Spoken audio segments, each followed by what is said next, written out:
2026 में दुबई दुनिया के सबसे मशहूर शहरों में कैसे शामिल हुआ?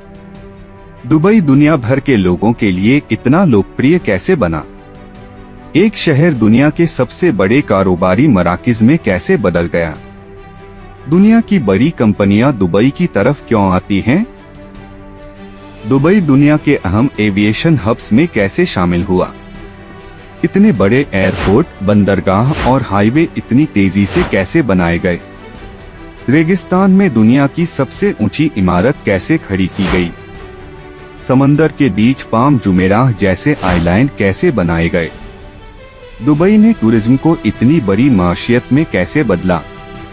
तेल के अलावा दुबई इतना बड़ा कारोबारी और सरमायाकारी मरकज कैसे बना?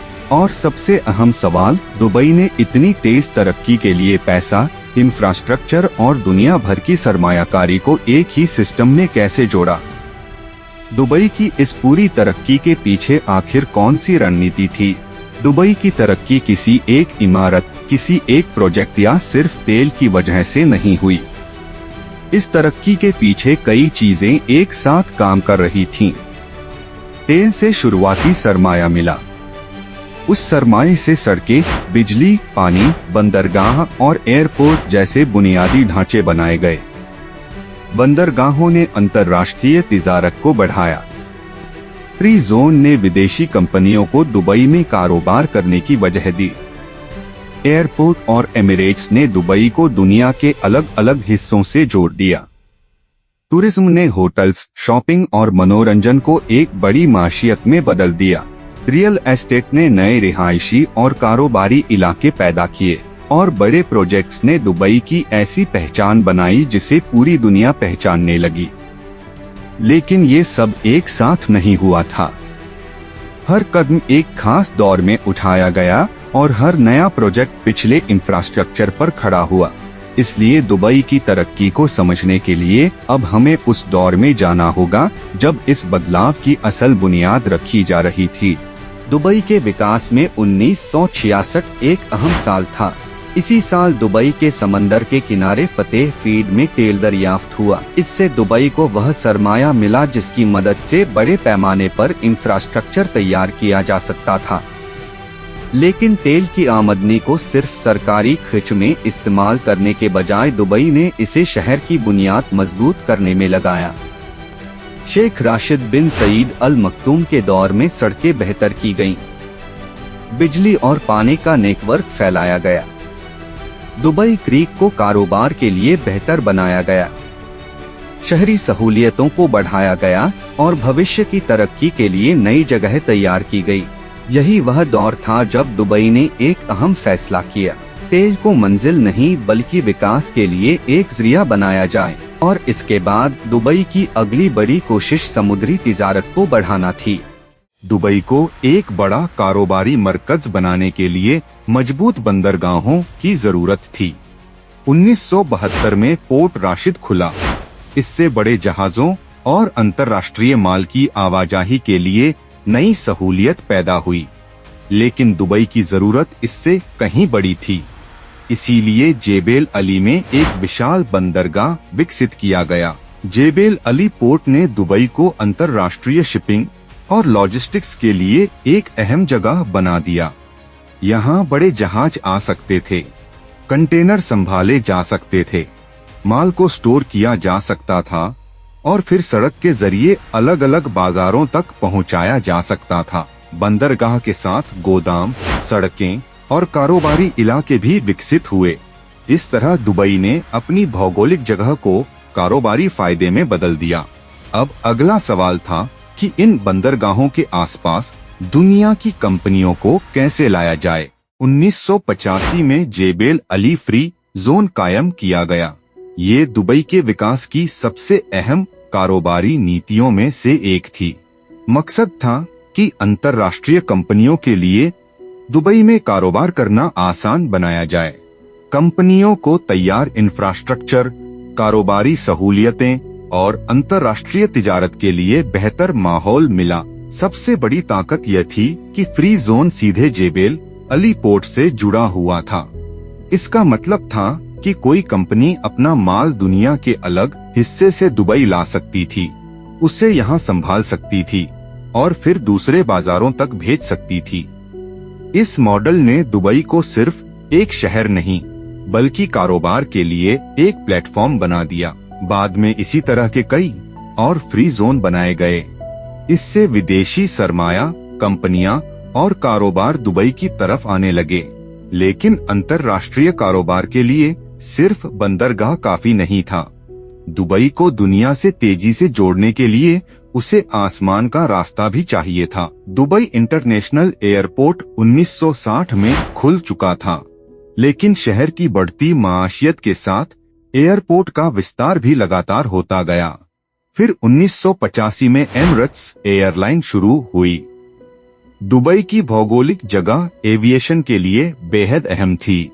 ये यूरोप, एशिया, अफ्रीका और मिडिल ईस्ट के बीच मौजूद था। एमिरेट्स ने इस जगह का फायदा उठाकर दुबई को एक बड़े अंतर्राष्ट्रीय ट्रांजिट हब में बदलने में अहम किरदार अदा किया।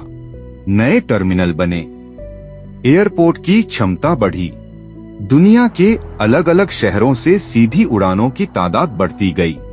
अब लोग दुबई में सिर्फ कारोबार के लिए नहीं आ रहे थे, वो यहाँ रुकने, घूमने और खरीदारी करने भी आने लगे। इससे दुबई के सामने एक नया मौका आया। अगर दुनिया भर के लोग यहाँ आ रहे हैं, तो दुबई को उनके लिए एक ऐसी जगह बनना होगा जहाँ वो कुछ दिन रुकना चाहें। यहीं से टूरिज्म की बड़ी तरक्की शुरू।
सबसे महत्वाकांक्षी इंजीनियरिंग प्रोजेक्ट्स में से एक था।